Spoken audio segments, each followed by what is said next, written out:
సంవత్సరం ఏమైందంటే చనిపోయింది, అంతే కదా. మళ్ళీ అది బ్రతికి రాదు. 2025 మళ్ళీ తెచ్చుకుందామంటే వస్తుందా? మరి రాదు.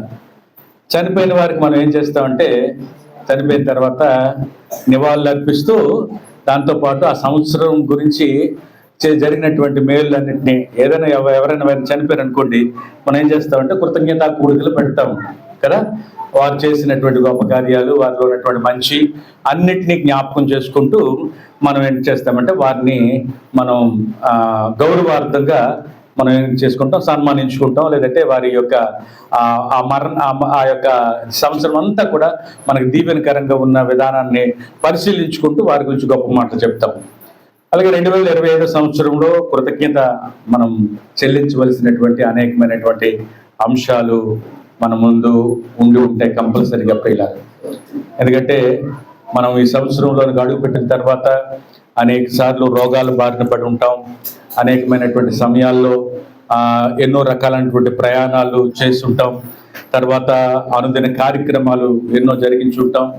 అలాగే మనతో పాటు 2025 సంవత్సరాన్ని ఆరంభించినటువంటి వారు ఇప్పుడు మన మధ్యలో సంవత్సరం 26లోకి ప్రవేశించడానికి మనతో పాటు లేరు. అయినా కూడా దేవుడు మనల్ని తన యొక్క జీవాన్ని ఇచ్చి మనల్ని కాపాడుతూ బలపరుస్తూ నడిపిస్తున్నటువంటి విధానాన్ని అంతటిని బట్టి, ఆయన చేసినటువంటి మేలులంతటిని బట్టి ఆయనకి మనం కృతజ్ఞతాస్తుతులు చెల్లించుకోవాలి. అలాగే 2026 సంవత్సరం జస్ట్ పుట్టి 12:30 గంటలైంది. పుట్టినటువంటి వాళ్ళకి ఏం చేస్తాం? శుభాకాంక్షలు తెలియజేస్తాం.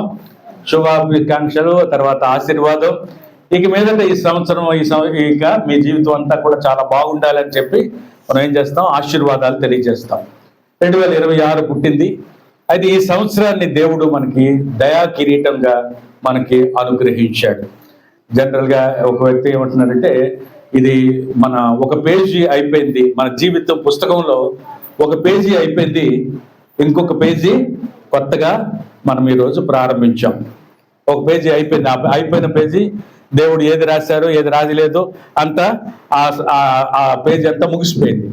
ఇప్పుడు కొత్త పేజీని మనం ఆరంభించాం. ఈ కొత్త పేజీలో రాసుకోవడానికి, లేదంటే ఈ కొత్త పేజీని అర్థవంతంగా దాంట్లో ఉన్నటువంటి రాసినటువంటి దానిలో జరిగేటువంటి ప్రతి సంఘటన కూడా చాలా మేలుగా, మంచిగా, మనకి దీవెనకరంగా ఉండేటట్లుగా అది దేవుడు మనకి ఇచ్చినటువంటి పేజీని బట్టి దేవునికి మనం నిండు కృతజ్ఞతాస్తుతులు చెల్లిస్తూ ఆ పేజీని గురించినటువంటి మనం ఆ పేజీలో చక్కగా అది లిఖింపబడటం కొరకు మనం ప్రయత్నం చేయవలసినటువంటి వారమై ఉంటూ ఉన్నాం ప్రియులారా. సరే, ఫ్యాన్ వేసుకుందామా? కొంచెం ఫ్యాన్ వేసిద్దామా? నేను కూడా తీసేస్తాను. నాకు కొంచెం చెమట సార్ కొంచెం ఎక్కువ కనుక నేను ఇబ్బందిగా ఫీల్ అవ్వకుండా ఉండాలంటే నేను కొంచెం తీసేయాలి కూడా. 1 minute, సారీ.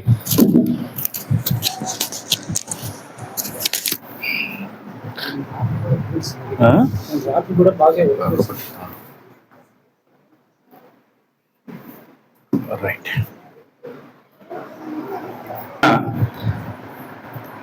సంవత్సరం ఎలా ఉంటుందో మనకి తెలియదు. 2006 సంవత్సరం ప్రారంభం ఎలా ఉంటుందో తెలియదు. ఎన్ని ఇబ్బందులు ఉంటాయో, ఎన్ని ఆశీర్వాదాలు ఉంటాయో, ఎన్ని మేలులు ఉంటాయో, ఎన్ని కఠినతరమైనటువంటి పరిస్థితులు గుండా మనం వెళ్ళవలసి వస్తుందో మనకి తెలియదు కదా. తెలుసా? ఎవరికైనా ఇక్కడ ఉన్నటువంటి వాళ్ళకి తెలియదు. కానీ ఇందాక కన్నమ్మ చెప్పినట్లుగా happy new year, happy Christmas, happy married life అన్ని చెప్తాం. కానీ ఎలాగో హ్యాపీగా ఉండాలి అని అంటే ఒకే ఒక విషయం, ఆ సంవత్సరాన్ని ఇచ్చినటువంటి వాడిని మనం తెలుసుకుంటే ఆ సంవత్సరం అంతా హ్యాపీ. హల్లెలూయా కదా. Christmas, happy Christmas. క్రిస్మస్ సంవత్సరానికి ఒకరోజే కాదు, కానీ ఆ క్రిస్మస్ లో పుట్టినటువంటి వ్యక్తి మన జీవితంలో కలిగి ఉంటే మనకి సంవత్సరం అంతా క్రిస్మస్. అలాగే ఈ సంవత్సరాన్ని దేవుడు ఇచ్చాడు కాబట్టి ఈ సంవత్సరాన్ని చేసినటువంటి వాడు సంవత్సరంలో ప్రతి దినాన్ని, ప్రతి నిమిషాన్ని, ప్రతి సెకండ్ని చేసినటువంటి దేవుడిని మనం కలిగి ఉంటే ఈ సంవత్సరం అంతా మనకి హ్యాపీ. ఆయనను కలిగి ఉంటున్నప్పుడు అది శ్రమైన, ఇబ్బంది అయినా, ఇరుకైనా, అనారోగ్యమైన, ఎటువంటి పరిస్థితులు గుండా ఆయన మనల్ని నడిపించినా కూడా ఆ సంవత్సరంలో మన ముగింపులో చెప్పగలిగేది ఒకే మాట: నా దేవుడు మంచివాడు, నా దేవుడు గొప్పవాడు, నా దేవుడి సంవత్సరం అంతా నన్ను కాపాడినటువంటి వాడు, పరిస్థితులన్నిటిని గుండా నన్ను నడిపించి నన్ను క్షేమంగా ఇక్కడికి చేర్చినటువంటి వాడు అని మనం చెప్పగలం ప్రియులారా. అయితే సంవత్సరంలోనికి మనం ప్రవేశించినప్పుడు దేవుడు సంవత్సరాన్ని మనకు అనుగ్రహించడంతోనే పాటుగానే సంవత్సరంతో పాటు కొన్ని దీవెనలు, లేదంటే కొంత ఈ సంవత్సరం దీవెనకరంగా నీకు నడిపిస్తాను అని కొన్ని వాగ్దానాలు కూడా మనకిచ్చి నడిపించేటువంటి దేవుడిగా ఉంటూ ఉన్నాడు ప్రియులారా. రాత్రి వాగ్దానాలు తీసుకున్నారండి కదా? రైట్. చాలా మంది తీసుకోలేదండి? చాలా మంది తీసుకున్నారు, ఇంకా ఉన్నాయి. మేము కూడా తీసుకున్నాం. అంటే నేను వాగ్దానం ఆ ఒక్క కార్డు తీసుకొని ఇదే నా ఒక్క వాగ్దానమైన కాదు, కానీ బైబిల్ గ్రంథం మన చేతిలో ఉంటున్నప్పుడు బైబిల్ గ్రంథంలో ఉన్నటువంటి వాగ్దానాలు, ఇది వాగ్దానాల పుస్తకం, ఇది వాగ్దానాల పుస్తకం. ప్రతి విషయంలో కూడా దేవుడు మనకి వాగ్దానాన్ని ఇచ్చి నడిపించేటువంటి వాడు. ఆ వాగ్దానంతో పాటు ఒక హెచ్చరిక కూడా మనం పాటిస్తూ ఉంటాం మనకు కదా. రైట్. వాగ్దానం రాస్తే ఒక పక్కన వాగ్దానం, ఇంకో పక్కన ఏంటి, ఒక హెచ్చరిక కూడా మనకి చేస్తూ ఆ హెచ్చరికను కూడా మనము పాటించడం కొరకు మనం సిద్ధపడి ఉండాలి అని చెప్పి కూడా మన యొక్క సంఘం తాలూకా ప్రాక్టీస్ అయి ఉంది. ఈ సంవత్సరం వాగ్దానాలు మీకు ఏ వాగ్దానాలు ఇచ్చారో అది వ్యక్తిగతంగా మీ వాగ్దానం అయి ఉండొచ్చు.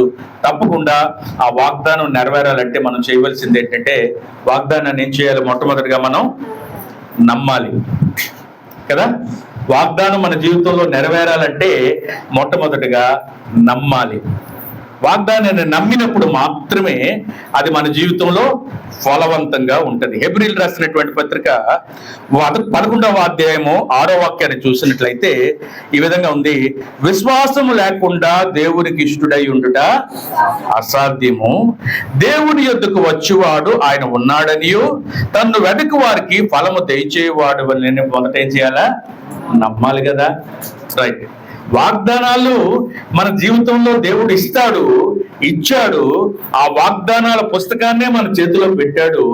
అయితే ఈ వాగ్దానాలు మన జీవితంలో నెరవేరాలి, దేవుడు ఇచ్చినటువంటి ఆ మాట నెరవేరాలి అన్నట్టు ఏం చేయాలి? మొట్టమొదటిగా మనం వాగ్దానాన్ని నమ్మాలి.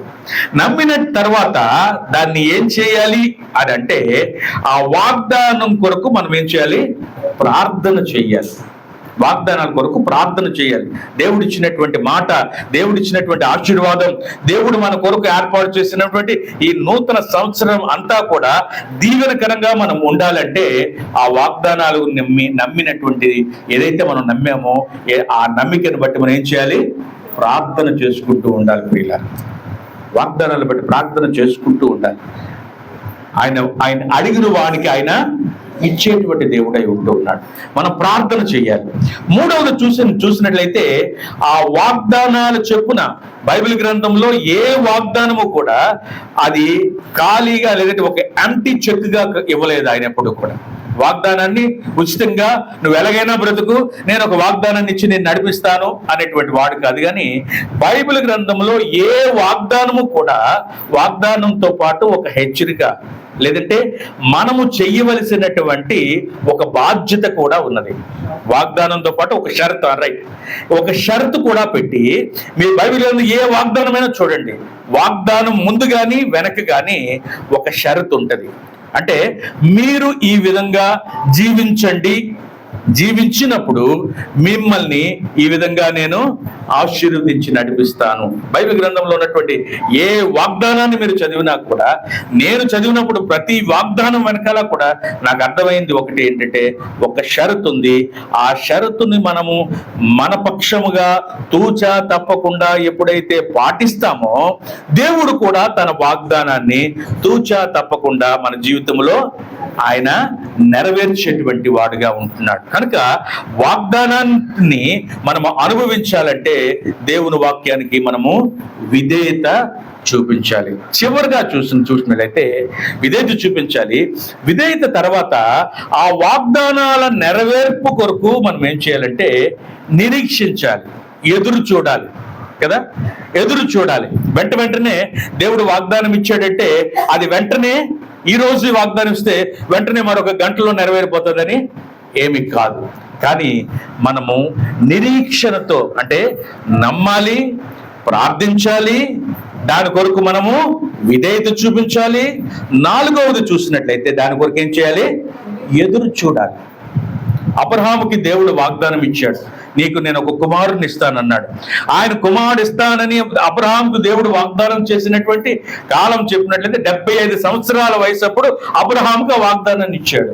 కానీ అబ్రహాముకి ఇస్సాకుని ఆయన కళ్ళతో చూసి తన కుమారుని చూడటానికి అబ్రహాము 100వ ఏట ఆ వాగ్దానం నెరవేరింది. అంటే ఎన్ని సంవత్సరాలు ఎదురు చూశాడంటే 25 సంవత్సరాలు ఎదురు చూశాడు. వాగ్దానాన్ని ఇచ్చినటువంటి వాడు నమ్మకస్తుడు, వాగ్దానం ఇచ్చిన వాడు ఆయన తప్పిపోయినటువంటి దేవుడు. కానీ ఆ వాగ్దానాన్ని నెరవేర్చడం కొరకు మనం ఏం చేయాలి? వేచి చూడాలి, ఎదురు చూడాలి. దేవుని కార్యం మన జీవితంలో జరిగినంత వరకు కూడా నమ్మకంగా దాంట్లో ముందుకేం చేయాలి? కొనసాగుతూ ఉండాలి. అబ్రహాం జీవితంలో మీరు చూసినట్లయితే 25 సంవత్సరాలు ఆయన ఎదురు చూసిన తర్వాత ఇస్సాకును ఇచ్చాడు. కానీ మధ్యలో సారమ్మ ఏం చేసిందంటే కొంచెం తొందరపడింది. తెలుసు కదా, కొంచెం తొందరపడింది. ఎప్పుడు వాగ్దానాన్ని ఇచ్చాడు అంటున్నావు, ఎప్పుడు ఆయన ఇస్తాడు అంటున్నావు, ఎప్పుడు ఇస్తాడు?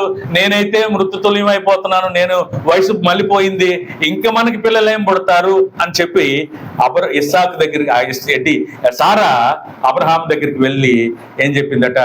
నా యొక్క దాసీతో పోయి నీ ఒక కుమారుని కను అని చెప్పింది. ఆ చిన్న నిరీక్షణలో లేదంటే సహనములో ఓపికలో నశించిపోవడాన్ని బట్టి ఏం జరిగింది? ఇష్మాయేలు లోకానికి ఇచ్చాడు. ఈరోజు క్రైస్తవ్యానికి లేదంటే లోకమంతటికి విరుద్ధంగా పోరాడుతున్నది ఎవరైనా చూస్తే ఇష్మాయేలు సంతతి వారు. మనకి ఒక శత్రువుని మనము అంటే విధేయతతో ఎదురు చూడకపోవడాన్ని బట్టి వచ్చినటువంటి ప్రతిఫలం చివరికి మనకే జీవితాంతం పోరాడవలసినటువంటి ఒక పోరాటాన్ని మనకి మిగిల్చిపోయింది. ప్రియులారా, దేవుడు మన ప్రార్థన చేసినప్పుడంట దేవుడు 3 రకాలైనటువంటి జవాబులు ఇస్తాడు. ఒకటి ఏమిటంటే ఎస్, నువ్వు అడిగిన దాన్ని నేను ఇస్తున్నాను, తీసుకో అంటాడు మొట్టమొదటి. రెండవది ఒక్కొక్కసారి ఏమంటాడంటే దేవుడు నో నో నో నో, ఇది నీకు సరిపోదు, నువ్వు అడుగుతున్నావు కానీ ఇది నీకు మంచిది కాదు, దీనివల్ల నీకు ఆశీర్వాదం ఉండదు, నేను ఇది ఇవ్వదలుచుకోలేదు, నో అంటాడు. అంతే. ఏమంటాడు? నో. కానీ మూడవది ఏంటంటే ఎస్, ఇస్తాను కానీ ఇప్పుడు కాదు, కొంచెం ఎదురు చూడు, కొంచెం నిరీక్షించు. ఒక దినం రాబోతుంది, ఆ రోజు నేను ఇస్తాను, ఒక రోజు పరిస్థితులన్నింటినీ దానికి అనుకూలింపజేస్తాను, అప్పుడు నేను ఇస్తాను, అప్పుడు నేను ఇచ్చినప్పుడు మాత్రమే అది నీకు ఆశీర్వాదకరంగా ఉంటది. కానీ ఇప్పుడు ఇచ్చినా కూడా దాని వలన ప్రయోజనం ఉండదు. దేవుడు ఏం చేస్తాడంటే నిరీక్షణ చేయమన్నప్పుడు చాలాసార్లు మానవుడిగా మనం చేసేటువంటి ఎస్ అంటే పర్వాలేదు, నో అంటే పర్వాలేదు, కానీ ఈ వెయిట్ చేయి అనేటువంటి అంటే నిరీక్షించి కొంచెం ఓపిక పట్టి ఆగు నేను ఇస్తాను అన్నప్పుడు మాత్రమే ఏమవుతుందంటే చాలాసార్లు మనం మధ్యలోనే వెనక్కి తిరిగిపోతాం, లేదంటే మధ్యలోనే మన సొంత ఆలోచనలు పెట్టుకుంటాం, మధ్యలోనే అటు ఇటు వెళ్ళిపోయి దేవుని చిత్తంలో ఉండి మనల్ని మనం తప్పిపోయేటువంటి అనేకమైనటువంటి పరిస్థితులు మన జీవితంలో దాపురించడానికి లేదంటే శ్రమలు, ఇబ్బందులు, ఇరుకులు కొని తెచ్చుకోవడానికి గల కారణం ఏమిటి అంటే ఈ నిరీక్షణ ఉంచు అనేటువంటి సమయంలోనే. ప్రియులారా, మా వ్యక్తిగత జీవితాల్లో చూసినట్లయితే మేము ప్రభువుని నమ్ముకున్న తర్వాత దేవుడు మమ్మల్ని ఆశీర్వదిస్తానని, అనేక మందికి దీవెనకరంగా చేస్తానని మేము నమ్ముకుంటున్నప్పుడే దేవుడు అనేకమైనటువంటి వాగ్దానాలు ఇచ్చి మమ్మల్ని నడిపించాడు. కానీ మేము కొంచెం తొందరపడ్డాం. తొందరపడి తొందరగా ఉద్యోగం చేసేద్దాం, తొందరగా సంపాదించేద్దాం అని చెప్పి సీమెన్ ట్రైనింగ్కి ఒక ఆయన ఇస్తే అక్కడైతే చాలా ఎక్కువ జీతం వస్తుందట. త్వరలోనే మనం ఏం చేయొచ్చు, బాగా డబ్బులు సంపాదించి తర్వాత సేవకి వెళ్ళిపోవచ్చు, తర్వాత దేవునికి ఇచ్చేయవచ్చు, తర్వాత ఏదైనా మనం చేయొచ్చు అని చెప్పి కొంచెం తొందరపడితే ఆ డబ్బులు ఇంకా మానకుండానే ఉన్నాయి. తొందరపడి చేసుకున్నటువంటి నిర్ణయాలు, తొందరపడి చేసినటువంటి ఆలోచనలు అది మాకు కష్టాన్ని లేదంటే శాపాన్ని మిగిల్చాయే తప్ప ఆశీర్వాదాన్ని ఇవ్వలేదు పిల్లలు. అయితే ఆ వాగ్దానాల నెరవేర్పు కొరకు మనం ఎదురు చూస్తున్నప్పుడు మాత్రమే, దేవుని చిత్తానికి అంతవరకు మనము కట్టుబడి ముందుకు వెళ్తున్నప్పుడు మాత్రమే నిజమైనటువంటి వాగ్దానాల్ని మనం అనుభవించగలమనే విషయాన్ని మనం జ్ఞాపకం చేసుకోవాల్సినటువంటి వారంగా ఉంటూ ఉన్నాం. మన దేవుడు వాగ్దానాలను ఇచ్చేటువంటి వాడు. హెబ్రీ పత్రిక 10వ అధ్యాయము 23వ వాక్యాన్ని కానీ మీరు చూసినట్లయితే, వాగ్దానం చేసినటువంటి వాడు నమ్మదగినటువంటి వాడు గనుక మన నిరీక్షణ విషయమై మనం ఒప్పుకున్నది నిశ్చలముగా పట్టుకుందాము. ఏమంటాడు? వాగ్దానం చేసిన వాడు ఎవరట? నమ్మదగినటువంటి వాడు. నేను ఈ విషయాలన్నింటినీ నేను చెప్పబోతున్నటువంటి ఒక సందేశానికి, వాగ్దానం విషయంలో ఈ నూతన సంవత్సరంలో దేవుడు మనల్ని తప్పకుండా మన ఆశీర్వదించి మనల్ని జయకరమైనటువంటి జీవితాన్ని మనకు అనుగ్రహించబోతూ ఉన్నాడు.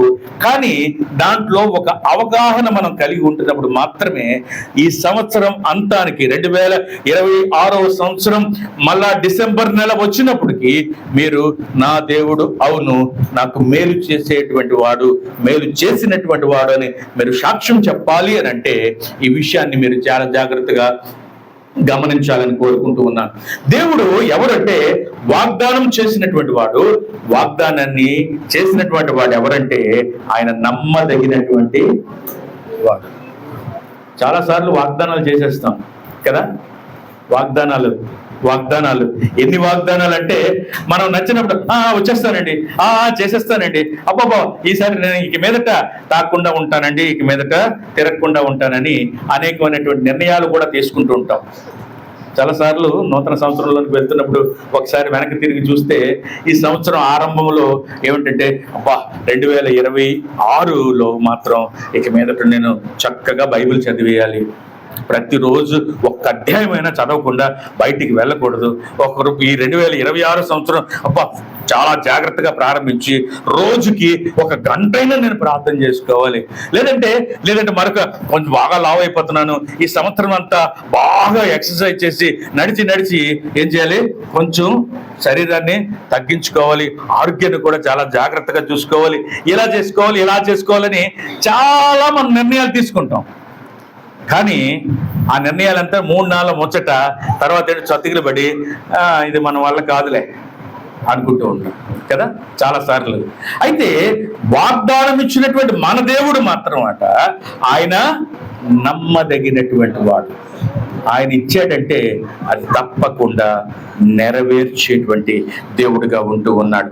అంతే మాత్రమే కాకుండా సంఖ్యాకాండం 23:19 చూస్తున్నట్టయితే వాగ్దానం చేసినటువంటి వాడట అబద్ధికుడు కాదు అంటున్నాను. సంఖ్యాకాండం 23:19 దేవుడు అబద్ధమాడుటకు ఆయన మానవుడు కాడు, పశ్చాత్తాపపడుటకు ఆయన నరపుత్రుడు కాదు, ఆయన చెప్పి చేయకుండునా, ఆయన మాట ఇచ్చి స్థాపించకుండునా. హల్లెలూయా. మన దేవుడు ఎవరండి? నరుడు కాదు. తన నాసికా రంధ్రముల్లో శ్వాస ఉన్నటువంటి నరుడును నమ్ముడు కంటే యెహోవాను ఆశ్రయించుట మేలు అని కీర్తనకారుడు అంటూ ఉంటాడు. మన దేవుడు సృష్టికర్త అయినటువంటి నీవు నేను ఆరాధిస్తున్నటువంటి, నీవు నేను ఎవరినైతే వెంబడిస్తున్నటువంటి ఆ దేవుడు నరుడు కాదు. మాటిచ్చి తప్పిపోవడానికి కదా, మాటిచ్చి తప్పిపోవడానికి. నేను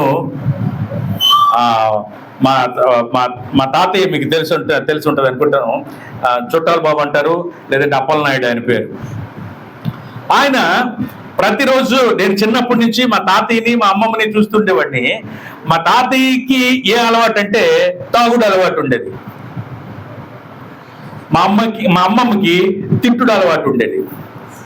తాగే అలవాటు, తింటే అలవాటు. ఏంటి తాగే అలవాటు? మా తాతయ్య సాయంకాలం 6 అయిందంటే తాగకుండా ఉండలేకపోయాడు. ఉదయాన్నే 6 అయితే మా అమ్మమ్మ తిట్టకుండా ఉండలేకపోయేది. హల్లెలూయా. ఎలా ఉంటుందంటే మాట ఇచ్చి, అప్పుడు మా ఉదయాన్ని లేచి ఈవిడ తిట్టిన, నువ్వు రాత్రంతా తాగావు, ఇలా చేసావు, అలా చేసావంటే నీ మీద ఒట్టే, దేవుడి మీద ఒట్టే, పిల్లల మీద ఒట్టే, ఈ అందరి మీద ఒట్లు. ఎన్ని ఒట్లు అంటే ఇక మీదట చూడు అన్ననా ఈ మాట మీద నిలబడిపోతే చూడు, ఈ మాట మీద నేను ఈరోజు తాగితే తిట్టు అనేవాడు. కానీ సాయంకాలం ఎంతవరకు నిలబడడం అంతా? సాయంకాలం 6 గంటల వరకు. 6 గంటలు అయిపోయిన తర్వాత మళ్ళా మొదటికి అదే. అప్పుడు మా అమ్మమ్మ ఏంటంటే చాలా కామ్గా ఉంటుంది అన్నమాట. అస్సలు మాట్లాడదు, అస్సలు తిట్టదు. ఎందుకంటే తెలుస్తూ తిడితే ఏమవుతుందని. అప్పుడు ఈయన ఫుల్ అగ్రెసివ్ అయిపోతాడు, చాలా ఉగ్రతలో ఉంటాడు. ఏమే రోజు ఉదయం తిట్టావు నువ్వు, ఏమే నువ్వు ఈరోజు అని ఈయన వార్తం లంకించుకుంటే ఆమె మాత్రం మౌనంగా ఉంటుంది. సాయంకాలం అయితే ఈ కథ మేము చూస్తూ ఉంటాం. జీవితంలో చాలా సార్లు మనం ఏంటంటే నిర్ణయాలు తీసుకుంటూ ఉంటాం, కానీ తప్పిపోతూ ఉంటాం. మానవుడు అనేటువంటి వాడు ఆలోచన అనేకమని చెప్పేస్తాడు. ఇక మీద నేను ఇలా చేస్తాను, ఇక మీద అలా చేస్తాను, ఈ ప్రమాణాలు ఆ ప్రమాణాలు అన్ని ప్రమాణాలు చేస్తాం. కానీ మనిషి అనేటువంటి వాడు నమ్మడానికి వీలు లేదు. ఏ మానవుడిని కూడా నమ్మినా కూడా 100% అది నెరవేరేటువంటి. కానీ మనకు వాగ్దానం ఇచ్చినటువంటి దేవుడు ఎలాంటి వాడు అంటే ఆయన అబద్ధమాడుటకైనా నరుడు కాదు. హల్లెలూయా. నరపుతుడు కాదు ఆయన. ఆయన సజీవుడైనటువంటి దేవుడు. ఒక మాట ఆయన పలికాడంటే అది 100కి 100% నెరవేరి తీరుతుంది. ప్రియులారా, మూడవది చూసినట్లయితే యెహోషువ గ్రంథంలో చాలా చక్కగా రాయబడి ఉంది. 21వ అధ్యాయము 45వ వాక్యాన్ని కానీ మీరు చూసినట్లయితే, యెహోవా ఇశ్రాయేలీయులకు సెలవిచ్చిన మాటలన్నిటిలో ఏదియు తప్పి ఉండలేదు, అంతయు నెరవేరింది అని. ఇశ్రాయేలుకి దేవుడు వాగ్దానం ఇచ్చాడట, ఇశ్రాయేలుని దేవుడు నడిపిస్తాడని మాట ఇచ్చాడట, ఇశ్రాయేలుకి అనేకమైనటువంటి వాగ్దాన నిబంధనలు ఆయన చేసుకున్నాడట. ఆ నిబంధన అప్పుడే కాదు కానీ ఇశ్రాయేలుకి యెహోషువ రాస్తూ ఉన్నాడు, ఆయన ఇచ్చిన మాట అంతా నెరవేరింది. ఈ నాటికి కూడా ఇశ్రాయేలు ఒక చిన్న దేశమైన ప్రపంచాన్ని గడగడలాడించేటువంటి స్థాయిలో ఆ దేశము నిలబడగలుగుతుంది అంటే వారి సొంత యుక్తిని బట్టి, శక్తిని బట్టి, వారికి ఉన్నటువంటి జ్ఞానాన్ని బట్టి కాదు కానీ వారికి ఉన్నటువంటి ఒక వాగ్దానం ఉంది. నేను వారిని కాపాడుతాను, నేను వారికి దేవుడిగా ఉన్నటువంటి వాడను, నేను వారిని ప్రతి విధమైనటువంటి శోధనల నుండి, ప్రతి విధమైనటువంటి ఇబ్బందుల నుండి కాపాడేటువంటి వాడును అని చెప్పి ఇశ్రాయేలీయులతో దేవుడు చేసుకున్నటువంటి నిబంధన ఈరోజు ప్రపంచం ముందు ఆ చిన్న దేశాన్ని నిలబెట్టి కాపాడగలుగుతుందంటే దేవుడు మాటిచ్చి తప్పిపోడినటువంటి వాడు కాదు పిల్ల. హల్లెలూయా. ఆయన ఆదేశానికే కాదు, ఈరోజు మనకి కూడా మన జీవితంలో ఎన్ని వాగ్దానాలు చేశాడో ఆ వాగ్దానాలన్నిటినీ కూడా ఆయన తప్పకుండా నిలబెట్టుకుంటాడు. కానీ దానికి మనం ఏం చేయాలి?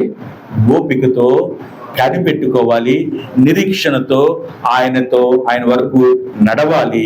ఇంకొకటి ఏమిటంటే నేను ఇందాక చెప్పినట్లుగా ప్రతి వాగ్దానం వెనకాల ఒక షరతు ఉంది. మన షరతుని మనం ఏం చేయాలి? నెరవేర్పించాలంటే ఈరోజు ఒక 5 వాగ్దానాలని, అంటే అనేకమైనటువంటి వాగ్దానాలు ఉన్నాయి, కానీ ఈ సంవత్సరం కొరకు ఒక 5 వాగ్దానాలని ఈరోజు మన సంఘంగా ఇక్కడ కూడినటువంటి, లేదంటే ఈ మాట వింటున్నటువంటి ప్రతి ఒక్కరి విషయంలో దేవుని వాగ్దానం నెరవేర్పు కొరకు నేను ఒక 5 విషయాల్ని మీ ముందుకు తీసుకొని వస్తాను. చాలా జాగ్రత్తగా గమనించండి ప్రియులారా. ఎందుకంటే నూతన సంవత్సరంలో మనం అడుగు పెట్టాం. ఈ సంవత్సరం అంతా ఇంకా 3 365 రోజులు అంటే 64.5 రోజులు మనం ఇంకా నడవలసి ఉంది.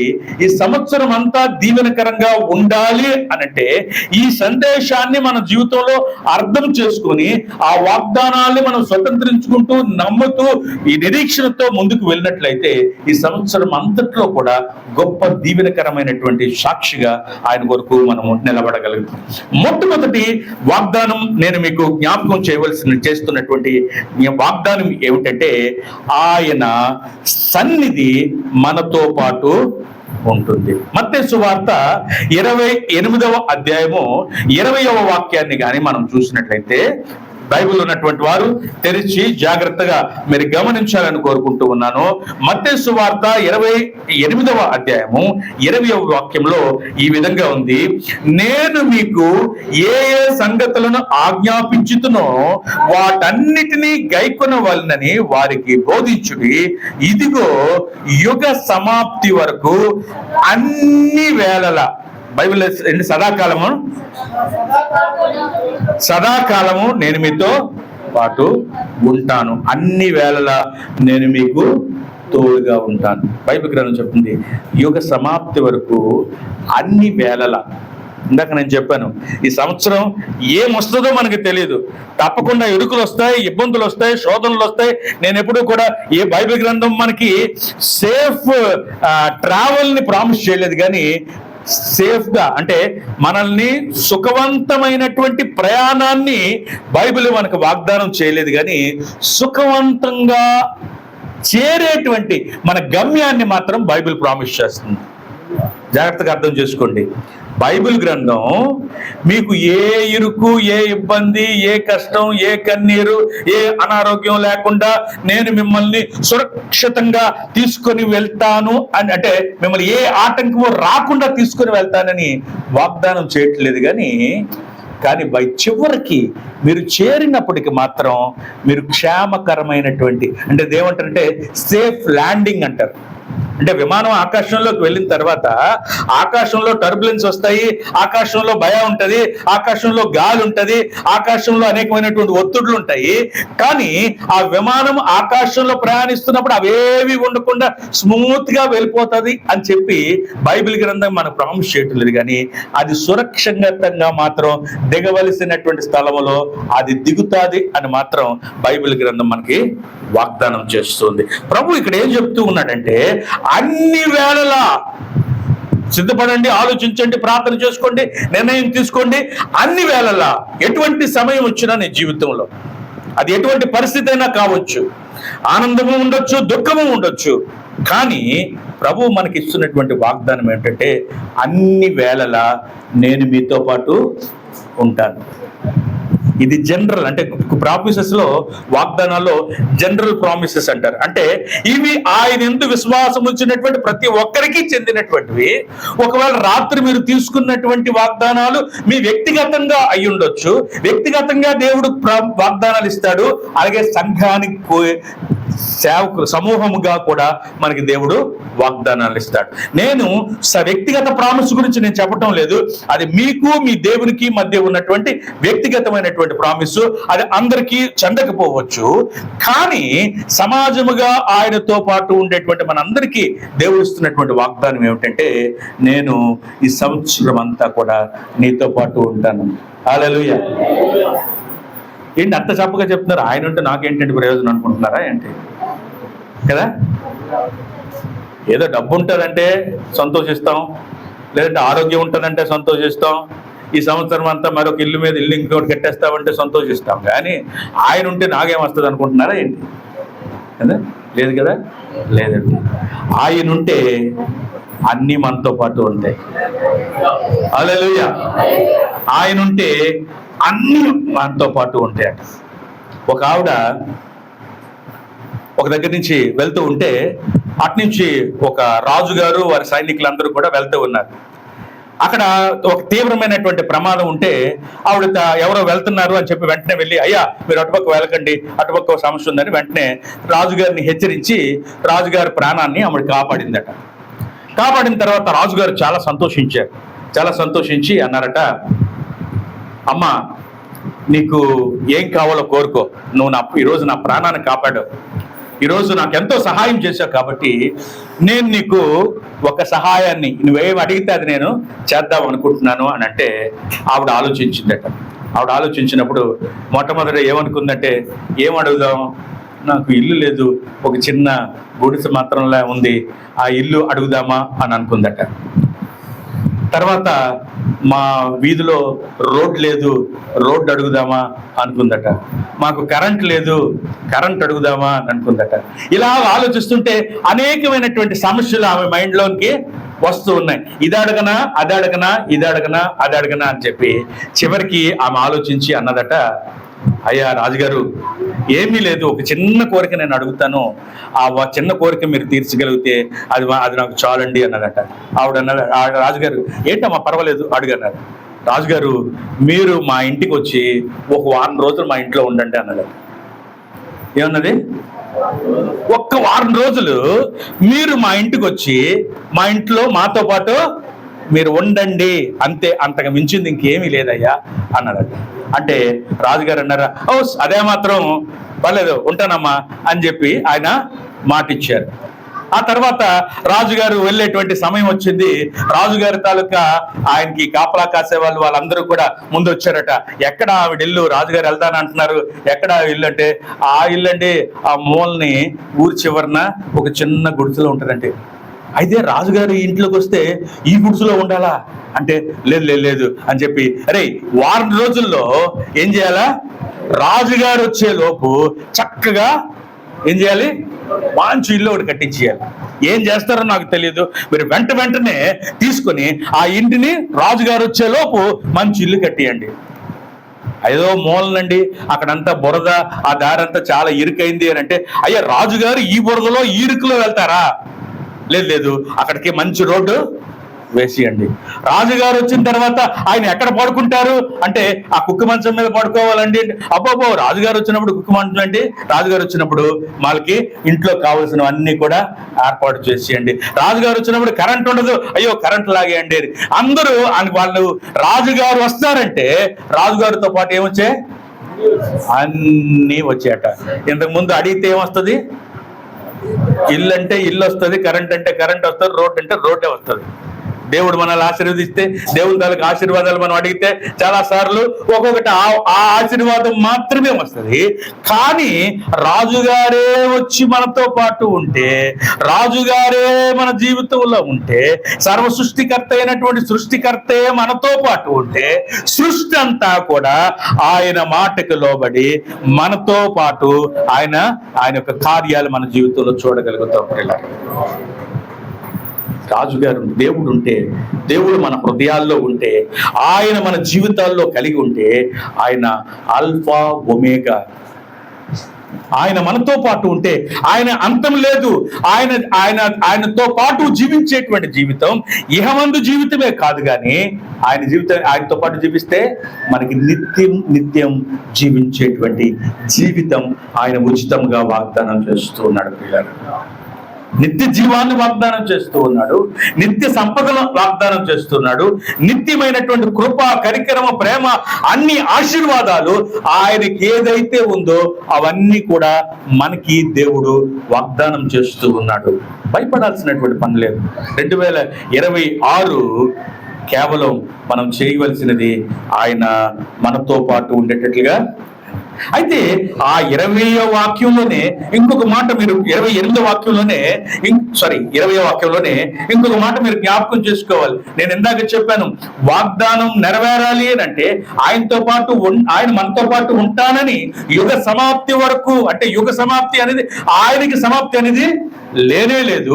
నిత్యము ఆయనతో పాటు ఆయన మనతో పాటు ఉంటాడని వాగ్దానం చేస్తూ ఉన్నాడు. కానీ దానికన్నా ముందుకు ఏమంటున్నాడంటే, నేను మీకు ఏ ఏ సంగతులను ఆజ్ఞాపించుతునో వాటన్నిటినీ గైకొని మీరేం చేయాలా, గైకొనులాగా ఇతరులకి బోధించాలి. హల్లెలూయా. షరత్ ఏంటి?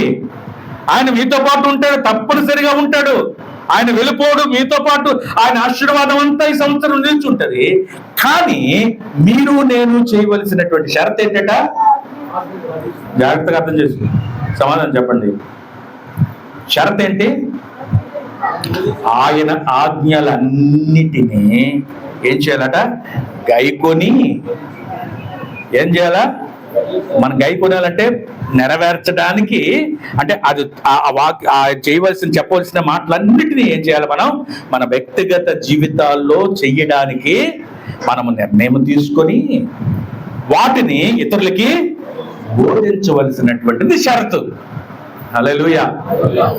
ఈ సంవత్సరము గాని ఆయన వాక్యానుసారము జీవించేటువంటి జీవితాన్ని నువ్వు ఆయన ముందు నువ్వు సమర్పణ చేసుకోగలిగితే, ఆయనకి ఈ నిబంధన చేస్తాను నువ్వు నిర్ణయం తీసుకొని దాని ప్రకారము నువ్వు వాటిని గైకొనగలిగితే, ఆయన ఏమంటున్నాడు?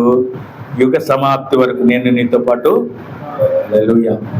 భూమి ఆకాశములు గతించినను ఆయన మాట సున్నైనను ఒల్లైనను తప్పిపోదు. దేవుడు మనతో పాటు ఉంటానంటున్నాడు. ఆయన మనతో పాటు ఉంటే ఆయనతో ఉన్నటువంటి సకల ఆశీర్వాదాలు మనవే. ఆశీర్వాదాలన్నీ పొందుకోవాలంటే మనం చేయవలసింది వాక్యాన్ని గైకొనవలసినటువంటి వారమే ఉన్నాం. ఈ బైబిల్ గ్రంథం మనం కేవలం ఉచితంగా చేతితో పట్టుకొని ఆదివారం ఆరాధనగా పట్టుకొని వెళ్ళిపోయేటువంటి గ్రంథం కాదు ప్రియులారా. చాలా మందికి బైబిల్ గ్రంథం అంటే వారానికి ఒకసారి చర్చికి వచ్చినప్పుడు పట్టుకొచ్చేటువంటి ఒక గ్రంథం, కానీ మనకి అది కాదు. ఈ గ్రంథం ఏంటంటే ఇది గూగుల్ మ్యాప్. మనకి ఈ గ్రంథం ఏమిటంటే మన మార్గ నిర్దేశాన్ని మనం ఏ విధంగా నడవాలో ఏ విధంగా నడవకూడదో మనకి బోధించేటువంటి గ్రంథం. ఈ గ్రంథము చేత పట్టుకున్నటువంటి వారు అందరూ కూడా ఈ గ్రంథం చెప్పినట్టు ప్రధానంగా మనం నడుచుకోవలసినటువంటి అవసరత ఉంది. ఇది నువ్వు నెరవేర్తేస్తే ఆయన ఏమంటున్నాడు? నేను చేయవలసింది నేను నెరవేర్తిస్తాను. నువ్వు నాతో పాటు ఉంటే నేను నీతో పాటు ఉంటాను. అంతేనా? హల్లెలూయా. ఎంతమంది నిర్ణయం తీసుకోగలరు? ఈ 2026 సంవత్సరం నేను ఎవరితో ఉంటాను? హల్లెలూయా. ఆయనతో పాటు ఉంటాను అందిన వారు అందరూ ఒకసారి చేయొద్ది. హల్లెలూయా, హల్లెలూయా. నేను ఆయనతో పాటు ఉంటాను. ఆయనతో పాటు ఉంటాను నువ్వంటే ఆయన అంటున్నాడు నేను నీతో పాటు ఉంటాను. ఈ సంవత్సరం ఏమిటైతే కానీ, ఏం జరిగితే జరగని, ఏలాంటి సమస్య వస్తే రాని, బట్ ఆయన నాతో పాటు ఉంటాడు, నేను ఆయనతో పాటు ఉంటాను. మేమిద్దరము కలిసి ఈ 2000 సంవత్సరాన్ని జయిస్తాము. ఈ 2000 సంవత్సరంలో దేవుని నామాన్ని ఘనపరిచేటువంటి జీవితాన్ని నేను ఈ సంవత్సరం జీవించగలుగుతాను. మొట్టమొదటిది ఆయన నాతో, మనము ఆయనతో ఉండినప్పుడు మాత్రమే ఇది మనం నిర్వర్తించగలం. యోసేపు చూసినట్లయితే యోసేపుకు దేవుడు ఒక వాగ్దానాన్ని ఇచ్చాడు. ఆ వాగ్దానాన్ని నిర్వర్తించడం కొరకు యోసేపు ఒక నిర్ణయం తీసుకున్నాడు. నేను అపవిత్రమైనది ఏది కూడా చేయకూడదు, నా దేవునికి నేను మహిమకరంగా భక్తిగా ఆ వాక్యానుసారం దేవుని లేఖనానుసారం నేను జీవించాలని యోసేపు నిర్ణయం చేసుకున్నాడు. అందుకు యోసేపు దేవుడు అంటున్నాడంటే, యోసేపు ఆదికాండం 39వ అధ్యాయము 2వ వాక్యాన్ని చూసినట్లయితే, యెహోవా యోసేపునకు తోడై ఉండెను గనుక అతడు వర్ధిల్లుచు తన యజమానుడకు ఆ ఐగుప్తుని ఇంట ఉండెను. ఎలా వర్ధిల్లుతున్నాడు ఈయన? ఎందుకు వర్ధిల్లాడు యోసేపు? యెహోవా అతనికి తోడై ఉన్నాడు. యెహోవా అతనికి తోడై ఉంటే ఎక్కడికి వెళ్ళినా విజయమే. అన్నదమ్ములు పట్టుకొని కాళ్ళు చేతులు కట్టి నీరు లేనటువంటి బావిలో తోసిస్తే దేవుడు అక్కడి నుంచి కాపాడుతూ ఉన్నాడు. అక్కడి నుంచి తీసుకొని వెళ్ళి ఆయన్ని అక్కడ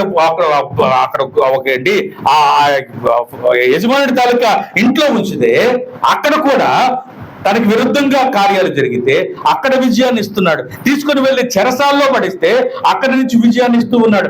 దేవుడు యోసేపుని ఎలా అంచులంచులుగా ఎక్కడ పట్టండి అక్కడ పెడితే అక్కడ యోసేపు ఏం చేస్తున్నాడు? ఫలిస్తూ ఉన్నాడు, ఆశీర్వదింపబడుతూ ఉన్నాడు. ఎందుకు యోసేపు అంతగా ఆశీర్వదింపబడంటే ఆయనతో పాటు ఎవరున్నారు? దేవుడు ఉన్నాడు. యోసేపు ఎవరితో ఉన్నాడు? దేవునితో ఉన్నాడు. యోసేపుతో పాటు దేవుడు ఉన్నాడు. దేవుడు ఉంటే యోసేపుతో, యోసేపు దేవునితో ఉంటే ఎక్కడికి వెళ్ళినా విజయమే, ఎక్కడికి వెళ్ళినా కూడా మనము ఫలించేటువంటి వారిగానే మనం ఉంటాం. రెండో విషయాన్ని చూసినట్లయితే ఆయన నడిపింపుని ఆయన మనకు వాగ్దానం చేస్తూ ఉన్నాడు. ఈ 2026వ సంవత్సరంలో దేవుడు మనకు వాగ్దానం చేసినటువంటి వాగ్దానాన్ని చూద్దాం పిల్లరా. సామెతల గ్రంథం 32వ అధ్యాయం 8వ వాక్యాన్ని చూసినట్లయితే ఆ మాట విధంగా రాయబడింది, నీకు ఉపదేశము చేసేదను, నీవు నడవవలసిన మార్గమును నీకు బోధించదను, నీ మీద దృష్టి ఉంచి నీకు ఆలోచన చెప్పేదను. హల్లెలూయా. ఇందాక చెప్పాను, నమ్మాలి, ప్రార్థన చేయాలి, దానికి విధేయత చూపించాలి, నిరీక్షణ కలిగి ఉండాలి.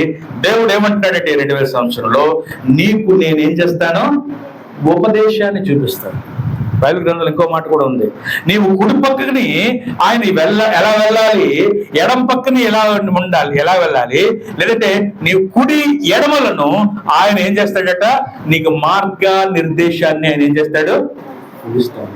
దేవుని ఆత్మట ఎలా అనిపిస్తుంటే నువ్వు నువ్వు వెళ్ళకూడదు. అందుకే దావీదు ఎన్ని యుద్ధాలు చేశాడు, ఎన్ని విజయాలు సాధించాడు. ఎన్ని విజయాల్లో కూడా దావీదుకు ఉన్నటువంటి విజయంలో గొప్ప సంగతి ఏమిటంటే, దావీదు యెహోవా యొద్ద ఏం చేశాడట, కనిపెట్టుకుంటున్నాడు.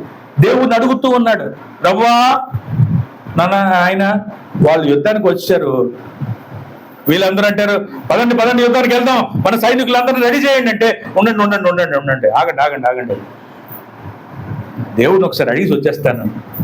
ఆయన ఎక్కడికి వెళ్తాడు, ఆయన సరిహద్దులో మోకరించి, ప్రభువా యుద్ధానికి వెళ్ళమంటావా వద్దంటావా అంటే, ప్రభు అంటున్నాడు కొన్నిసార్లు నో వద్దు, కొన్నిసార్లు అంటున్నాడు వెళ్ళు, కొన్నిసార్లు అంటున్నాడు నువ్వు ఈ విధంగా వెళ్ళు, నువ్వు ఆ విధంగా పోవద్దు. ఇజ్రాయేల్ జీవితంలో అంతా చూసినట్లయితే యెహోషువతో కూడా ఆయన ప్రతి యుద్ధ తంత్రాన్ని ఆయన నేర్పిస్తూ ఉన్నాడు. మీరు ఇలా వెళ్ళండి, ఈ మార్గం గుండా వెళ్ళండి, ఆ మార్గం గుండా వెళ్ళొద్దు, ఈ విధంగా చేయండి. అక్కడ ఎరుకో కోట వచ్చిందా, అది ఎవరు జయించలేనటువంటి విధంగా ఉందా, నువ్వు 7 సార్లు ఏం చేస్తావు, రోజుకొకసారి ఆ కోట చుట్టూరు తిరగండి, 7వ దినాన 7 సార్లు తిరగండి. దేవుడు ప్రతి యుద్ధ తంత్రాన్ని, విజయానికి, వాళ్ళకి మార్గాల్ని ఏం చేస్తున్నాడు, ఆయన ఉపదేశిస్తూ ఉన్నాడు. Go, not to go, how to go, everything. ఎంత చక్కని దేవుడు. ఈ సంవత్సరం దేవుడు మనకు వాగ్దానం చేసినటువంటి అతి గొప్ప వాగ్దానం ఏమిటంటే, నేనేమంటున్నాడు, నేను మీకు ఏం చేస్తాను, ఉపదేశం చేస్తాను. హల్లెలూయా. కావాలా వద్దండి? మన పాపకి సీట్ వచ్చింది అనుకోండి, వాళ్ళు మార్కులు వచ్చాయి, తర్వాత నెక్స్ట్ ఏ కాలేజీలో అంటే మనం 10 మందిని సంప్రదిస్తాం కదా. 10 మందిని సంప్రదించి ఏ సబ్జెక్ట్ తీసుకుంటే మంచిది, ఏ కాలేజ్ అయితే మంచిది, ఏ ఉద్యోగం అయితే మంచిది, ఆ అన్నని అడిగితే చెప్తాడు, ఈ చెల్లిని అడిగితే చెప్తుంది, ఆయన్ని అడిగితే చెప్తాడు.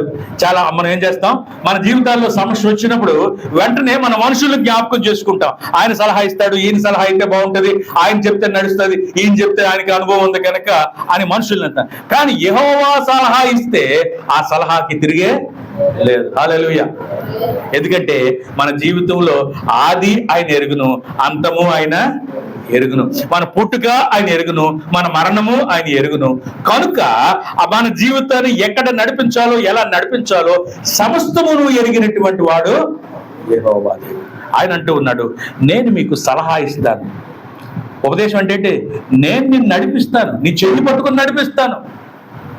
నేను నడిపించానా నీకు విజయమే విజయం కదా. ఈవెన్ పిల్లలకి మంచి కాలేజీల్లో అంటే తిరుమలలో జాయిన్ చేస్తే ఎంబీబీఎస్ సీట్ వచ్చేస్తుందా, లేదంటే ఆకాశంలో జాయిన్ చేసేస్తే ఎంబీబీఎస్ సీట్ వచ్చేస్తుందా అని మనం రకరకాల ఇవన్నింటినీ ప్రయత్నాలు చేస్తాం. కానీ పిల్లల్ని లేదంటే మనల్ని మొట్టమొదటిగా దేవుణ్ణి సంప్రదించి ఆయన సలహాని పాటిస్తే అది ఎలాంటిదైనా నీకు వచ్చి తీరుతుంది. హల్లెలూయా. దేవుడు ఈ సంవత్సరం మనకిస్తున్నటువంటి వాగ్దానం, నేను మీకు ఆలోచన చెప్పి నిన్ను నడిపించేటువంటి దేవుడు. అయితే ఈ ఆలోచన చెప్పి ఆయన నడిపించాలంటే ప్రియులారా, అదే అధ్యాయము కీర్తన గ్రంథం 32:9 చూసినట్లయితే అక్కడ ఏముంటుందంటే, మనం సామెతల గ్రంథం 3:5-6 చూద్దాం. సామెతల గ్రంథం నీ స్వబుద్ధిని ఆధారము చేసుకొనగా ఏముంది 5:6 రైట్ సారీ నీ స్వబుద్ధిని ఆధారం చేసుకొనక నీ పూర్ణ హృదయముతో యెహోవా యందు నమ్మికుంచు. నీ స్వబుద్ధిని ఆధారం చేసుకోవద్దు. నేను నడిపిస్తాను, కానీ నువ్వేం చేయొద్దు, స్వబుద్ధిని ఆధారం చేసుకో. ఈ స్వబుద్ధి మధ్యలో దూరిపోతా ఉంటుంది. ప్రతిదానికి వచ్చేసి నేను ఉన్నాను కదా, నేను చెప్తాను కదా, అన్నిటికీ ఆయన దగ్గరికి ఎందుకు, నేను సలహా ఇస్తాను కదా అని ఏం చేస్తుంది, మనకున్నటువంటి జ్ఞానం ఏం చేస్తుంది, మధ్యలో అలా లేస్తూ ఉంటుంది. లేచి ఉంటుంది, ఆగ ప్రార్థన చేసావు కానీ నేను చెప్తాను విను అని మనకు కొన్ని ఏం చేస్తుంది, స్వబుద్ధిని ఆధారం చేసుకొని నువ్వు నిర్ణయాలు తీసుకోవద్దు. ప్రతి దాంట్లో ఒకటి దేని కొరకు, ఆయన బుద్ధి మీద, ఆయన వాక్యం పైన నీవు ఆధారపడి ఉండినట్లయితే నీ ప్రవర్తన అంతటి యందు ఆయన అధికారమునకు ఒప్పుకొనుము. అప్పుడు నీ త్రోవలు ఏమవుతాయి, సరళం చేస్తాయి. అన్నిటికీ ఆయన అధికారం. మనమేమో అన్ని అడుగుతాం, కానీ అధికారానికి మాత్రం అడుగుతాం, కానీ ఆయన అధికారానికి మన విధేయత చూపకపోతే మనం చేయవలసిన కండిషన్ ఏంటంటే అన్నిటినీ ఆయన్ని సంప్రదించు. నీ స్వబుద్ధిని అంతగా ఆధారం చేసుకోవద్దు, దేవుని వాక్యం పైన ఆధారపడు.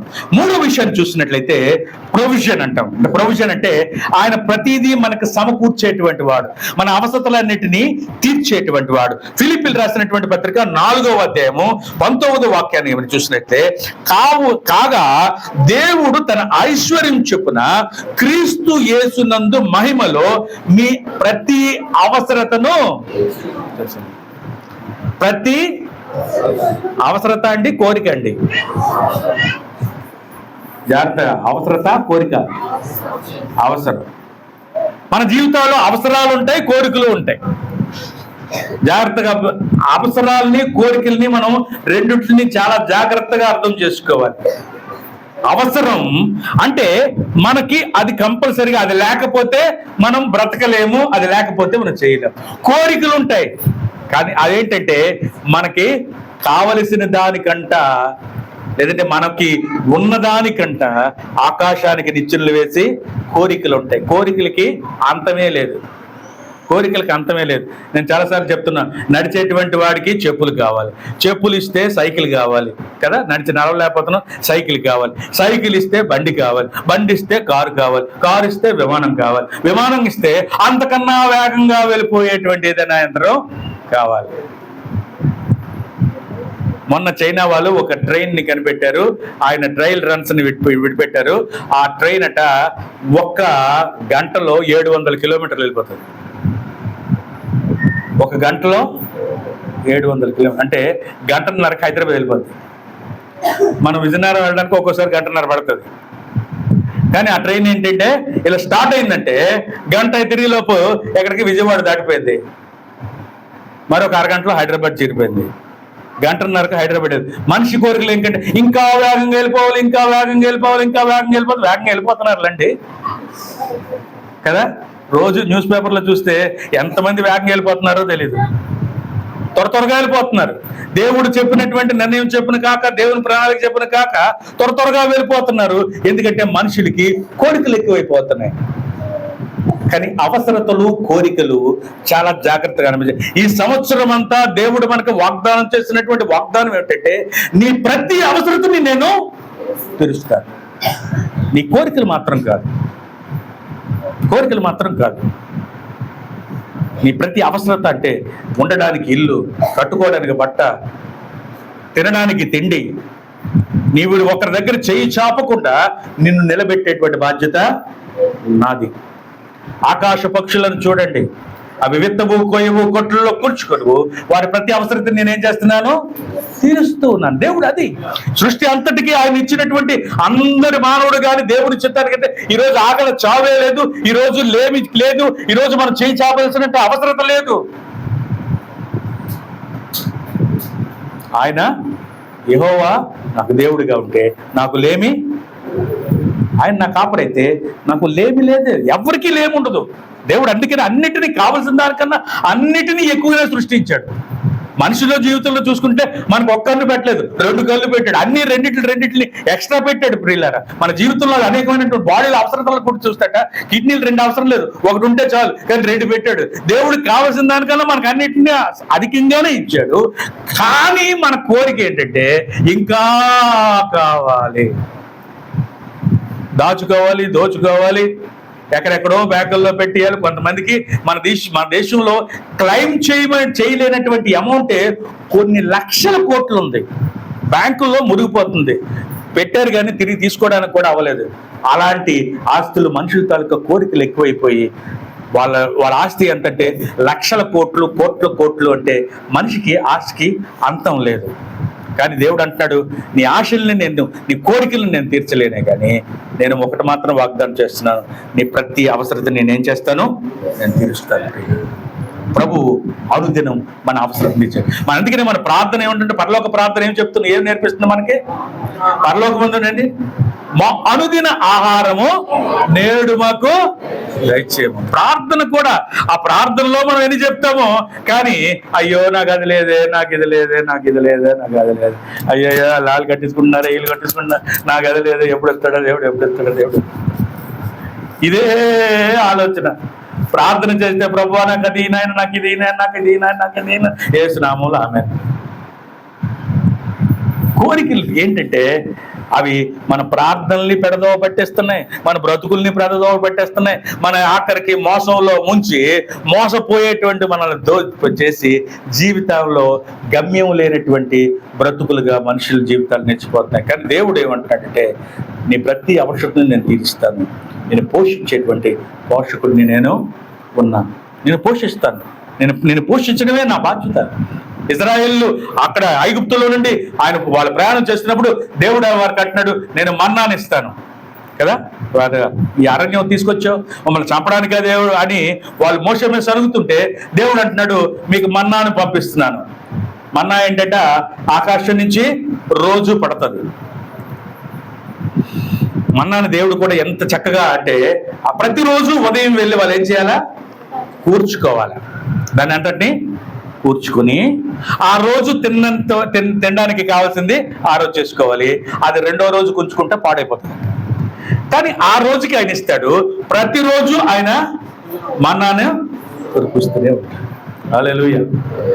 ఎక్కువ కూర్చుకున్న వాడికి ఎక్కువ కాలేదు, తక్కువ కూర్చుకున్న వాడికి తక్కువ కాలేదు.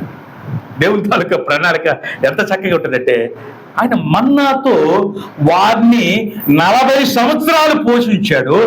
40 సంవత్సరాల్లో కూడా ఎప్పుడు కూడా వారి చెప్పులు అరిగిపోలేదట, వాడి బట్టలు మాసిపోలేదట, వారు ఎప్పుడూ కూడా ఆకలితో చచ్చిపోలేదట. కానీ దేవుడు ప్రతి దాన్ని వారికి అనుగ్రహిస్తూనే ఉన్నాడు. కానీ అదంతా తిని దేవుని మీద వాళ్ళు ఏం చేశారు, సనిగారు. ఈ రోజుల్లో క్రైస్తవులుగా మన జీవితంలో అనేకమైనటువంటి లోటుపాట్లకి కారణం ఏమిటో తెలుసా? అన్నీ తిని ఏం చేస్తాం, దేవుడి మీదే ప్రభు ఎందుకు ప్రార్థన చేసి ఏం ప్రయోజనం లేదు, చర్చికి వెళ్ళి ఏం ప్రయోజనం లేదు, బైబిల్ చదివి ఏం ప్రయోజనం లేదు, నాకు ఇంకా అది కాలేదు, నాకు ఇంకా ఇది రాలేదు. నో పిల్ల, ఈ సంవత్సరం అంతా దేవుడు మనతో పాటు అంటున్నాడు, నేను మిమ్మల్ని పోషించే బాధ్యత నాది. కానీ మీరు నాకు చేయవలసింది ఏంటంటే, నేను ఫిలిప్పీయులకు రాసినటువంటి పత్రిక 4వ అధ్యాయాన్ని కానీ మనం చూసినట్లయితే 4:19 కాగా దేవుడు తన ఐశ్వర్యం చొప్పున క్రీస్తు యేసునందు మహిమలో మీ ప్రతి అవసరతను తీర్చును అంటున్నాడు. మన యొక్క ప్రతి అవసరత కూడా ఆయన మనల్ని సమకూర్చేటువంటి దేవుడు. పిల్లారు, నా 28 సంవత్సరాల దేవుని సేవలో చెప్పగలను, 28 సంవత్సరాలు దేవుని సేవలో మిషనరీగా నేను ఉంటున్నాను. ఇంతవరకు కూడా ఒక్కసారి కూడా అనేకమైనటువంటి ఇబ్బందులు, అనేకమైనటువంటి పరిస్థితులన్నీ గుండా దేవుడు నడిపించాడు. కానీ ఏది కూడా ఉండడానికి సొంత ఇల్లు లేదు. కానీ మేము ఉన్నటువంటి ఇల్లులన్నిటిలో ఐశ్వర్యవంతమైనటువంటి చక్కనైనటువంటి ఇల్లులో ఉండడానికి దేవుడు సహాయం చేశాడు. కానీ కారు లేదు, కానీ విమానాల్లో దేవుడు తిప్పాడు కదా. నేను నా జీవితం అంతా ఒకసారి వెనక తిరిగి చూసుకుంటే ఈ లోకంలో ధనవంతుల కన్నా, చెప్పాలంటే కొన్నిసార్లు సాధారణమైనటువంటి ధనవంతుల కన్నా ఉన్నతమైనటువంటి హోటల్లో భోజనం చేయడానికి సహాయం చేశాడు, హోటల్లో ఉండడానికి చేశాడు. ప్రపంచంలో మన దేశంలో అనేకమైనటువంటి రాష్ట్రాలని సందర్శించడానికి చాలాసార్లు నేను ప్రయాణం చేస్తున్నప్పుడు, ఒక్కొక్కసారి ఫ్లైట్లోను, ఒక్కొక్కసారి ఏసీలోను కూర్చొని ప్రయాణం చేస్తున్నప్పుడు ఒకసారి చేస్తే, ప్రభువా యాపాటి వారు కోరుకొండలో ఒక మూలన పుట్టి నాతో పాటు పుట్టినటువంటి వారు, నాతో పాటు తిరిగినటువంటి వారు ఇప్పుడంతా పొలాల్లో గోసుగుడ్డ కట్టుకొని వాళ్ళేమో పొలంలో పనులు చేసుకుంటుంటే నన్ను ఇలాగ తీసుకుని వెళ్ళావు, ఇలాంటి ప్రాంతంలో పెట్టావే, ఎంత గొప్ప దేవుడు అయ్యా నువ్వు. హల్లెలూయా. వారికన్నా గొప్పవాడినా, జ్ఞానినా, అంటే వారికన్నా ఎక్కువ చదువులు చదివి నాకు ఏమైనా మెడల్స్ ఏమైనా సత్కారాలు ఉన్నాయా? లేదు. కానీ దేవుని మాట చెప్పున దేవుని సేవలో నిలబడినప్పుడు, దేవుని వెంబడిస్తూ ఉన్నప్పుడు ఏ కొదువ దేవుడు ఇప్పటి వరకు చేయలేదు. ఎంతవరకు మేము చాలాసార్లు ఆలోచిస్తే మేము పెట్టేవారిగానే ఉన్నాం తప్ప ఎవరి దగ్గర అర్థించి నాకు ఇది చాలా లేదు, నాకు ఇది లేదు, ఇవ్వండి అని ఇంతవరకు నా జీవితంలో నేను ఎవరిని ఎప్పుడు కూడా ఎన్ని అవసరతలు వచ్చినా కూడా నాకు ఇది కావాలి, నాకు ఇది ఇవ్వండి అని చెప్పి నేను నోరు విడిచి ఎవరిని అడగలేదు పిల్లలు. ఎందుకో తెలుసా? నా దేవుడు గొప్పవాడు. ఈ సంవత్సరం అంతట్లో పిల్లలారా మీరు చదువుతూ ఉన్నారా? దేవుని పైన ఆధారపడి చదవండి. ఉద్యోగాలు చేస్తూ ఉన్నారా? దేవుని మీద ఆధారపడండి. వివాహాల కొరకు ఎదురు చూస్తున్నారా? ఉద్యోగాల కొరకు ఎదురు చూస్తున్నారా? మనుషులను నమ్ముట కంటే యెహోవా మీద ఆధారపడండి. ఈ సంవత్సరం అంతా కూడా మేలులతో దేవుడు నిన్ను నింపబోతూ ఉన్నాడు. దానికి చేయవలసింది ఒకటే, ఆయన పైన మాత్రమే నువ్వు నమ్మిక ఉంచవలసినటువంటి అవసరం. తర్వాత చూసినట్లయితే పిల్లలు, నేను త్వరగా వెళ్ళిపోతాను. తర్వాత చూసినట్లయితే ఆయన కాపుదల, ప్రొటెక్షన్, అన్నిటితో నేను పీతో స్టార్ట్ చేస్తూ ఉన్నాను ఈజీగా మీకు గుర్తు ఉండడానికి. ప్రొటెక్షన్, కాపుదల.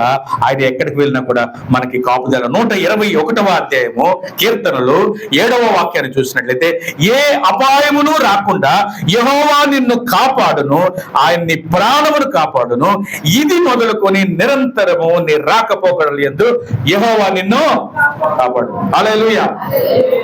నీకు విరోధముగా యెషయా గ్రంథం 54వ అధ్యాయం 17లో చూసినట్లయితే, నీకు విరోధముగా రూపించిన ఏ ఆయుధము వర్ధిల్లదు,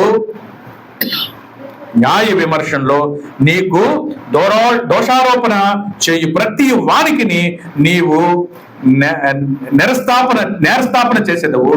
యెహోవా యొక్క సేవకులకు నీతి నా వల్ల కలుగుచున్నది, ఇది వారి శ్వాసము, ఇది యెహోవా వాక్కు.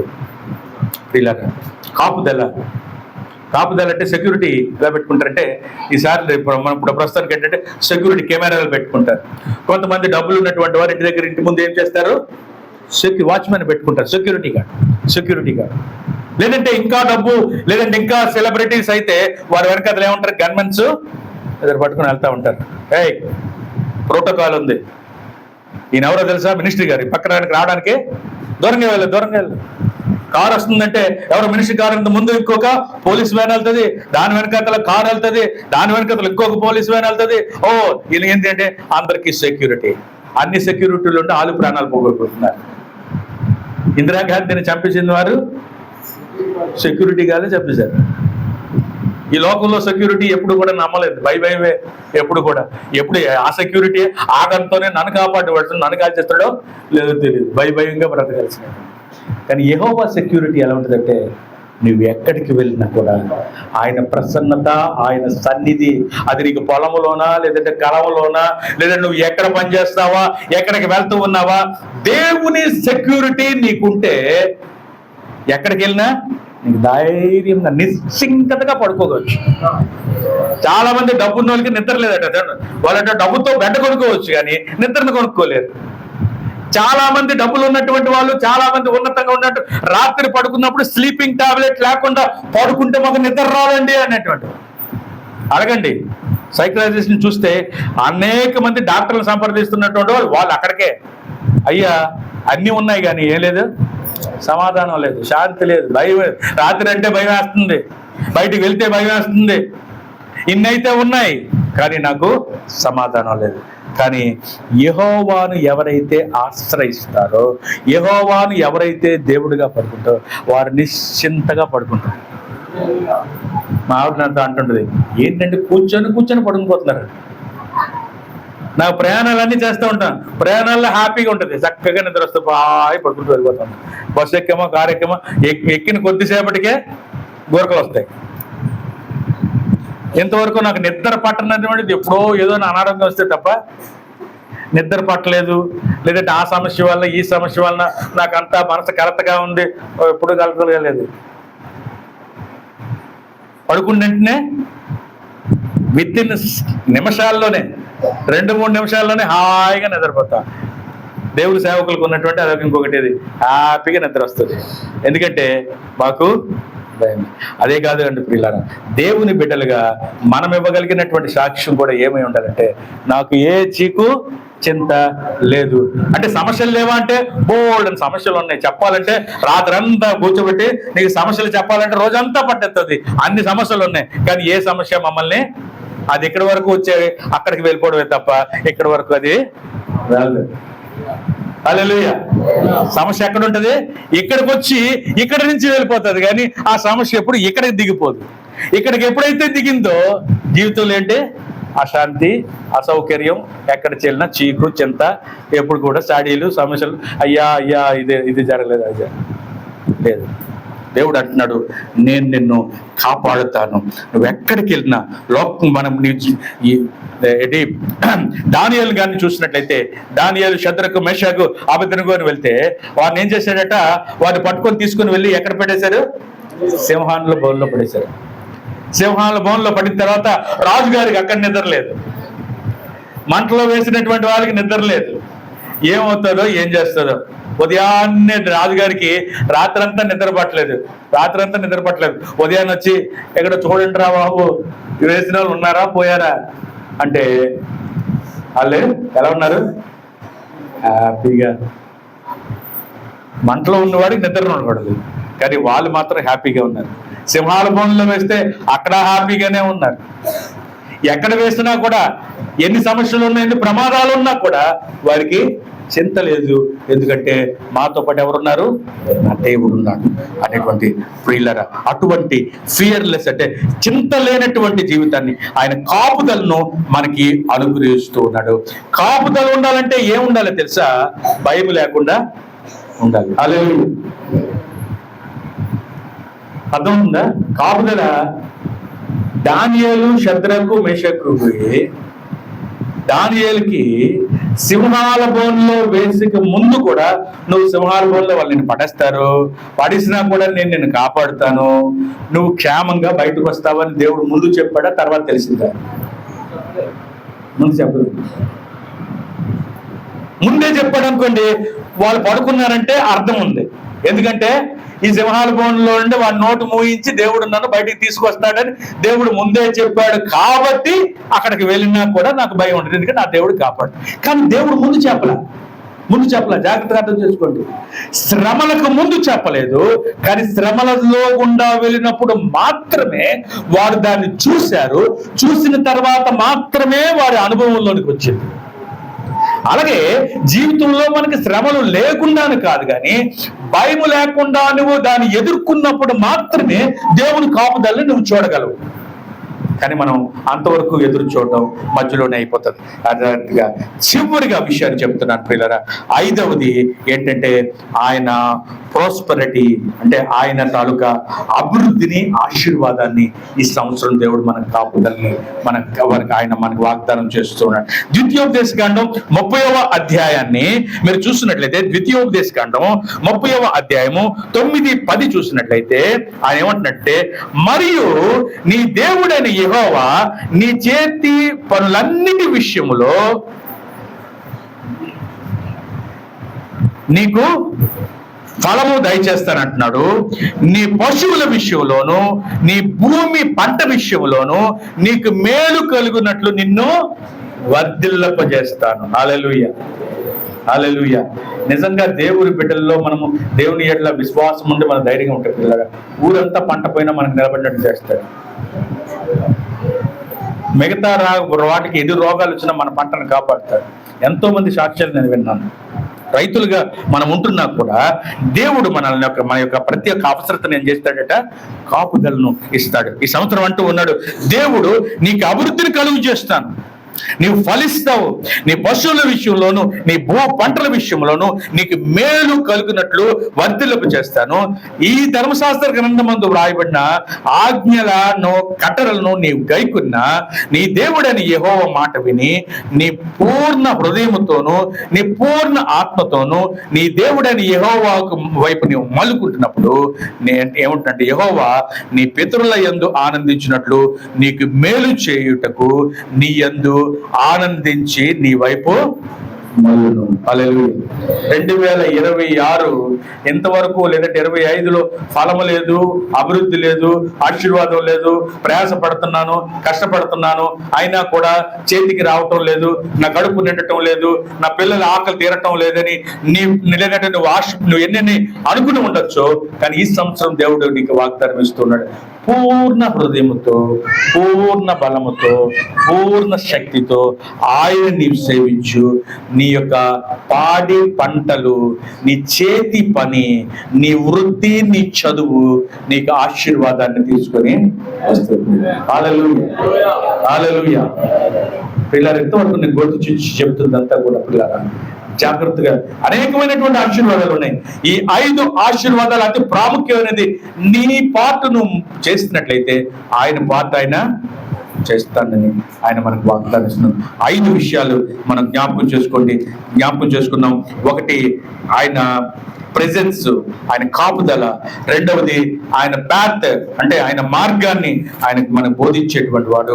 మూడవది చూస్తే ఆయన మనకి ప్రొవిజన్, వాడి యొక్క ప్రతిదీ దాన్ని కూడా మన సమకూర్చి అందించేటువంటి వాడు. ఆయన ప్రొటెక్షన్, ఆయన కాపుదలని మన వాగ్దానం చేస్తున్నాడు. ఆయన ప్రాస్పరిటీని మనకి వాగ్దానం చేస్తూ ఉన్నాడు. అభివృద్ధిని, ఆశీర్వాదాన్ని ఈ సంవత్సరం వాగ్దానం చేస్తున్నాడు. నమ్మినటువంటి వారందరూ ఒక్కసారి దేవుని స్తుతిద్దాం. అదే సమయంలో, ఈ ప్రభువా నీవు చెప్పినట్లు నేను చేస్తాను, నా పని నేను చేస్తాను, నీ పని నువ్వు చేయడానికి నేను నీకు విధేయత చూపిస్తానని మనం చూపించగలిగితే ఈ సంవత్సరం అంతా మనకు ఆశీర్వాదమే. కళ్ళు మూసుకొని ప్రార్థన చేసుకుందాం ప్రియులారా, కళ్ళు మూసుకొని ప్రార్థన చేసుకుందాం. పరిశుద్ధుడా తండ్రి నీకు స్తోత్రాలు. ఈ నూతన సంవత్సరం నూతన ఆశీర్వాదంతో, నూతనమైనటువంటి విధానంలో ప్రభువా నా తండ్రి మమ్మల్ని నడిపించడానికి నాయన దయా కిరీటంగా ఈ సంవత్సరాన్ని మాకు ఇచ్చావు ప్రభు, నీకు స్తోత్రాలు. నాయన మీరు కృప చూపించమని ప్రార్థన చేస్తూ ఉన్నాం. అలాగే ప్రభువా ఈ మాటలు విన్నటువంటి నాయనా నా తండ్రి వారందరిలో, అలాగే నా వ్యక్తిగత జీవితంలో, మా కుటుంబంలో ప్రభువా నా తండ్రి ఈ మాటలు ఎవరెవరైతే నేను వారి జీవితంలో స్వీకరిస్తూ ఉన్నారో వారందరి జీవితాల్లో కూడా ప్రభువా ఈ 2000 సంవత్సరాన్ని ఒక ఆశీర్వాదకరమైనటువంటి, అభివృద్ధికరమైనటువంటి, మేలుకరమైనటువంటి సంవత్సరంగా మీరు దీవించి ఈ సంవత్సరం అంతా కూడా ప్రభువా నీ నామాన్ని నేను గణపరుచుకొని గణపరిచే వారిగా మమ్మల్ని నిలబెట్టుకోవాలని కోరుకుంటూ ప్రార్థన ఆలకించే విధంగా చేయబో